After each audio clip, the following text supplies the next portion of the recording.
Here with Coach Bobby Van Allen now. Coach, obviously it's been a fantastic year on both sides. We'll start with the women's side.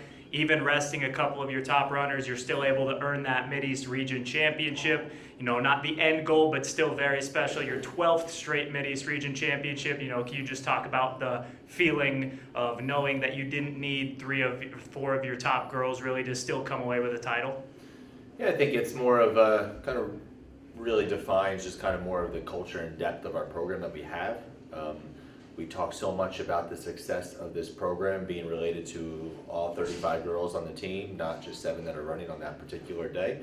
So as we were getting into, like we do for most years, between NCAA regional and national, just trying to really look at, you know, what we need to do best for the overall team, best for each individual. Some years we really don't rest that many people, some years we do. You know, we certainly need to make sure that we, you know, have enough to get qualified for nationals, and I was very comfortable with the girls we put out there that day. They ran great. To be able to win, it's just icing on the cake, but now we kind of move forward to that next chapter of nationals in a couple days.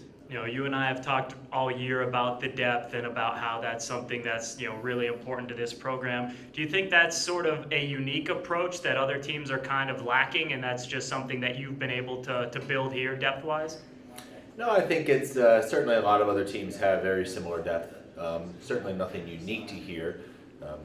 I think every coach would love to have more depth, and it's something they strive for. And you know, we've been very fortunate enough here to be able to, you know, have enough both men and women come through this program and continue to just be successful and really feed into the idea that, you know, they're just one of the bigger picture components of this team. So it's been nice to have that depth there, but you know, that's been our success, you know, for many years now. So.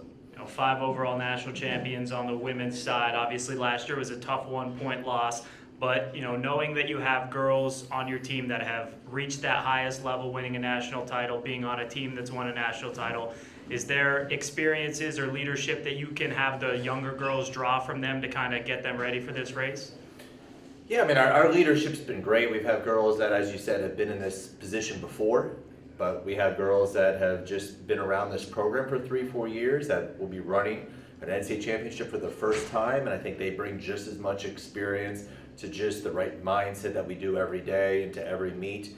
Try not to really treat NCAAs any different as far as, you know, what we're supposed to do from warm-ups to, you know, just kind of game day readiness. But you know, it certainly helps to have that experience to kind of settle the nerves, keep them, you know, really upbeat, the right, you know, just kind of mindset going into even the banquet the day before, which they always really kind of put a lot of focus on, and you know, keeps them entertainment and maybe some of the nerves down thinking about the race when they have to worry more about planning what type of outfits they're going to wear. Last question on the women's side before we flip over to the men's side. I know it's not something that's going to, you know, keep you up at night or make you lose sleep over, but do you think there's any extra added motivation with, you know, being the #1 team in the rankings all year long and then in the last poll before nationals, you know, falling to that #2 spot? Not really. I don't even know if our girls have seen that yet, paid attention to it. We haven't talked about it. You know, I think the rankings are you know, great to have out there and give more coverage to our sport and something for people to talk about, kind of pay attention, get a sort of measure of where you are. But you know, there's still just 8 people that have to sit and have a tough job of trying to sort through, especially in cross country when you're running on so many different courses across the country, different opponents. So we don't really take too much from that. You know, we've been in the underdog position before according to rankings. We've been in the other position, and either way, we just need to go out and execute our best race on, you know, the right day. You know, on the men's side, you win your first conference title since 2013. You have a strong performance at regionals, finishing second to a good Carnegie Mellon team, even as you have mentioned with a couple of runners sitting out as well. You know, what did you take away from some of your other runners stepping up to help you guys get that safe spot in the #2 in the region? Yeah, I mean, very similar to the women. You know, the guys, you know, depth has been great this year. We've had probably a little more kind of crossover amongst guys up in our top 10 than on the women's side. You know, where, you know, some of the girls have probably traded off into that, you know, 6th, 7th spot. We've had guys finish, you know, as our second, third guy, and, you know, one week been, you know, 8th, 9th the other, and, you know, not for having a bad race, but really just the depth of everybody else on this team. So, you know, I think everybody's just continued to get better, continue to elevate their game, bring the right mindset, but, you know, I thought we ran great. Jared's just been kind of rock steady at the top, but Declan really coming up big and being our number 2 guy at the regional meet was great to finish top 10 overall at that region meet. Just gives us a little more added depth, and he brings a different experience from what he had at college at Charleston. So I think that can certainly add to this program as well. Now, continuing an upward trajectory in the program on the men's side, you've placed in the top 10 2 of the last 3 years. Where do you think this team presently stacks up with some of the other top teams? Yeah, I think this could certainly be the best team we've ever had. That's still yet to be seen. We've had so many great teams over the year, and there's so many good teams on the men's side. Probably any one of 10 teams probably right now has a legit shot to win a national title. I do think we're one of them. I think the parity between 1 through 10 is a lot tighter this year than some other years. So it's hard to kind of really compare this team to some of the ones that passed, but it's right up there, if not the best. It's one of the best, and looking forward to seeing what we can do this weekend. You mentioned Jared being rock steady. I just got a chance to talk to him a few moments ago. Finished 12th at NCAAs last year. What do you think his ceiling is? We talk about removing ceilings, removing the caps with expectations, with goals individually, team.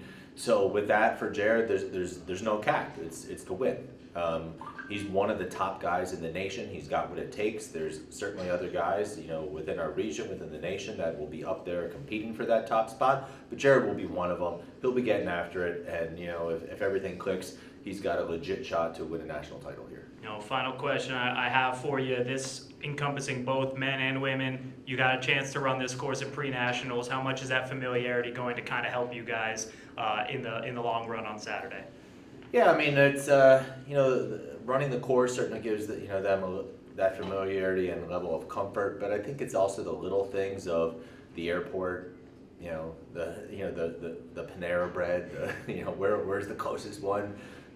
It's a different hotel we're staying at, so there's not quite the same stuff from exact travels things that we do, but just the whole trip. We try to make them feel a little more comfortable with it, and the women's course is a little different. We ran the 5K course out there, and now we'll be running the full 6K, but we prepared that when we went out there back in October, so they know what that last 1,000-meter loop is all about, and we'll make sure that we're really prepared to come Saturday.